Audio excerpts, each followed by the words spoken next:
So if we can harness that energy without trying to squelch it or stuff it down or deny that it's there. You see, if say if I'm in a confrontation with somebody and I really, that surges up in me, I'm angry and I just want to punch them or something like that, I can take the energy of that and then do something constructive. In other words, I can want to kill them and yet still maybe open the door for them.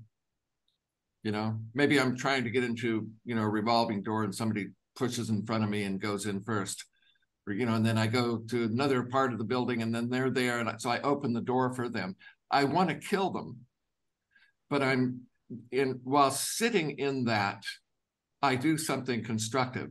So what I'm doing then is I'm using that energy of that extreme negative energy to do something positive. So I am converting it. I'm integrating it. I'm using it as fuel for the positive action. I'm not trying to not feel it, right? I'm not trying to deny it in myself. I still want to kill him, but I'm keeping my sword sheathed, and I'm doing something positive instead. You see, and this is so different from the way we normally go about it, because normally we feel that way and then we go through the whole shame spectrum, right? Oh, I shouldn't feel that way. This is so awful of me, and da da da da da da. But to really acknowledge it and to own it and let it come up in you, and then to use that energy as fuel to do something positive, it doesn't get rid of that, because you wouldn't want to get rid of it. What it does is it puts a bright, sharp edge around the action. You see, it's got all of that energy behind the thing that you're doing. So you're steering it. You're taking this thing and you're showing it where to go. But you don't want it to diminish. You want to keep that. You want to keep it as it is, because it's powerful. The more you do that, then the more integrated it becomes, and then the less reactive you get, but the more solid you become. And people start to regard you differently, because they see the brightness and the intensity of that energy right underneath the surface. So they treat you with more respect. They listen more carefully to what you have to say. They give you a certain space in which to maneuver. So you have greater agency and greater influence in the world.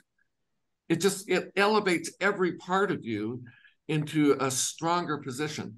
If you know the tarot card Strength, key 8, it's a woman, very elegant woman, with her arms around this angry red lion. And this is exactly what the card's about. She's controlling the lion by using the energy, but she's not taming the lion. She's not turning it into a pussycat. The lion is always and will always be a lion. I was just thinking of the lion shall lie down with the lamb. Yeah. Isaiah, you know that part? Isaiah. Is it? I believe so. Oh, it's out of the Old Testament? Yep. Yeah. See, and what I'm thinking is that, it's a symbolic language. Everything in the Bible pretty much is symbolic language, not just a metaphor, but symbol. That's more powerful than a metaphor. It's not saying, well, the lion's going to lose its predatory nature, or the lamb's going to lose its fear. I think that what it's really saying is that those two aspects are going to be combined into one person. So you have the lion and you have the lamb. You can be gentle, but you can also be fierce, because those two are fully functional within you. See, and this is really getting at the mystical interpretation of love your enemy, because when you have those two aspects fully integrated within you, it puts you in such a position of strength and equanimity. You're centered, because you've got your balance, because you've got both of those aspects in operation within you. You're not squelching one or hiding one. Is that similar to the passage in the Gospel of Thomas? The man, the one who you can either be devoured by the lion, or the man you can consume the lion. Yeah, exactly. Do I have that right? There's in the Norse legends, there's a guy named Siegfried, and Siegfried is a hero, and he slays the dragon. And there's this woodcut, this painting of him right after he's killed the dragon. He takes the dragon's blood, and he's got it to his mouth. So he's eating the dragon's blood.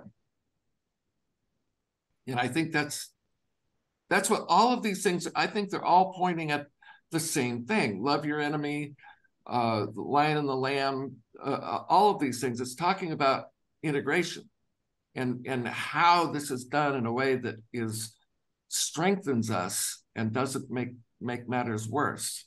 Because if you eat the lion, you're using it as fuel. Food is fuel. But if the lion eats you, then you're just giving yourself over to your negative impulses. You're just letting that predatory creature come out in you.